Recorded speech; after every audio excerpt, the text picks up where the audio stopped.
What's poppin', friends? Nex here, glad you could join me for a few minutes today. To start things off, I actually have to give an official apology. That's right, friends, 3 videos on my channel and I'm already making an apology video. Can we speedrun a content creation career? I'll have to check that box off. In all seriousness, you may have noticed a slight, well, rather large difference in the audio quality of my recording for this video. There's a reason for that. You see, in the Daddy List and Afton videos, I had my microphone in the wrong spot. I use a condenser microphone, yet was treating the microphone like a dynamic microphone right in front of my face. Whoops, silly Nex using the microphone wrong. Moving forward, that won't happen again. Or, at least it shouldn't. On to the meat and potatoes of today's video. And meat and potatoes sound really good right now. Why am I making myself hungry just reading from a script?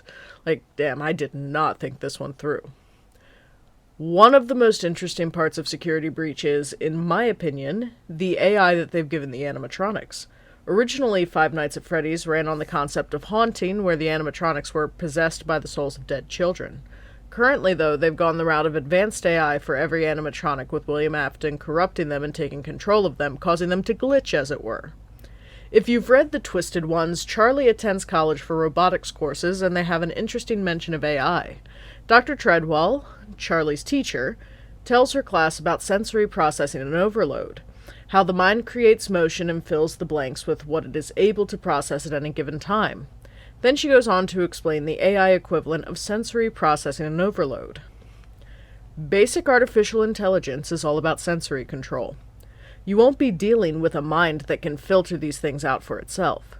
You must design programs that recognize basic shapes while discarding unimportant information. You must do for your robot what your own mind does for you. Create a simplified and organized assembly of information based on what's relevant. This leaves some interesting forethought to how human the animatronics seem to be with their AI in Security Breach.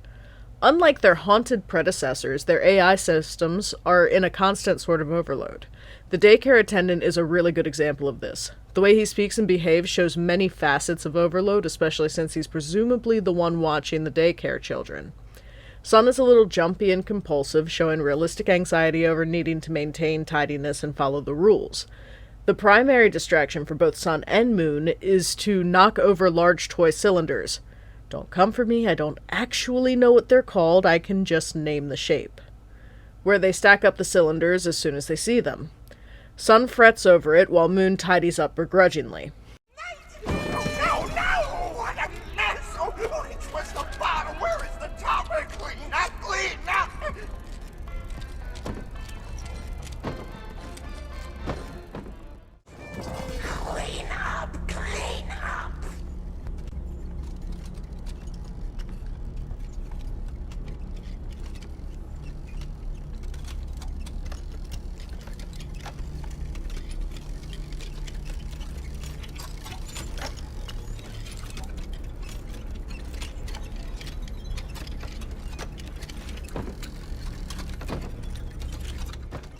If this is how they are with just Gregory knocking things over, it's no wonder Sun seems so stressed out all the time.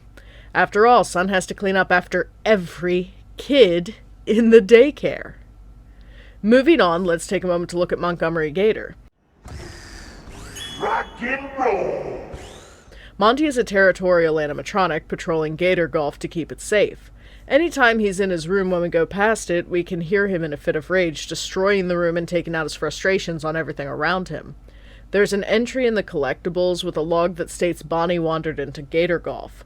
The entry is titled Missing, which suggests that Bonnie never made it out of Gator Golf and Monty is the one who broke him.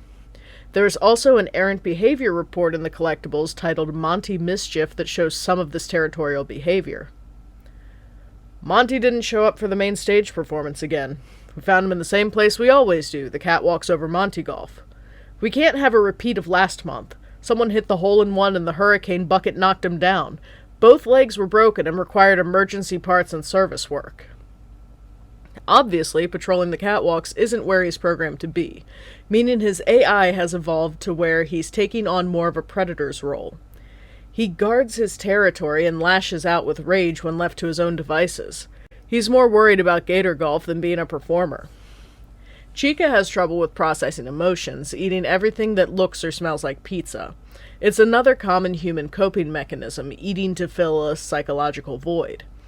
Through another errant behavior report titled Chica Report, we find out that she also lashes out and becomes difficult to control with Monty Mystery Mix, which is flavored like pizza. Chica's personality chip has always been a bit quirky, but the new pizza-flavored Monty Mystery Mix slushy syrup has adverse effects on her programming. She has attacked patrons, employees, and staff for it. It is recommended that Monty Mystery Mix should be recalled before we're inundated with lawsuits. Chica eats garbage when she can't find pizza, compulsively continuing to eat excessively. While animatronics generally can't eat or drink, she is choosing to compulsively continue to fill some void, and there are multiple mentions of how expensive the repairs are.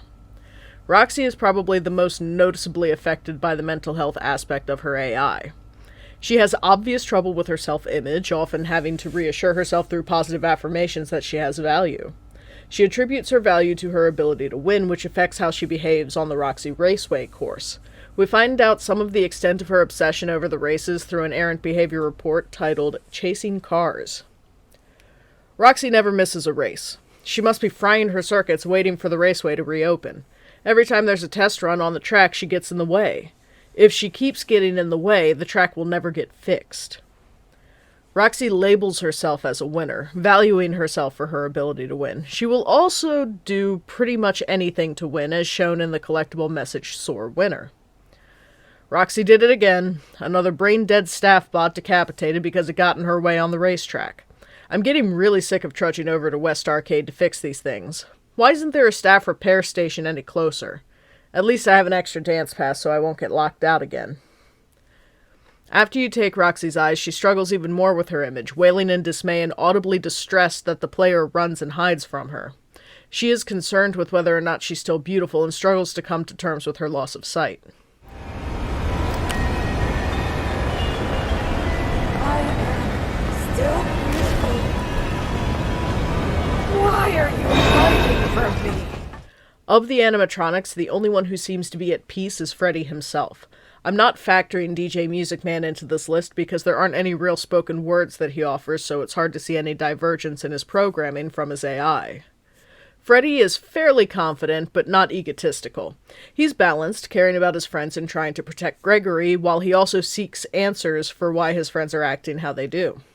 He continues to worry for his friends as he gets upgrades, asking Gregory how he received each upgrade and focusing on if they are still okay. These are Roxy's eyes? Well, yeah. There was an accident in the raceway. Is she okay? Well, nothing seems to stop her. I find it fascinating how they've focused on the animatronics AI rather than continuing with the concept of children possessing the characters.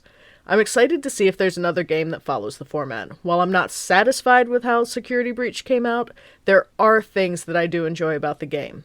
It's very fun to actually get to relate to the animatronics and see them have their own character, rather than all of the animatronics hunting you in each game moving forward. And that brings us to the end of today's video. Stay safe, friends. It's a wild world outside.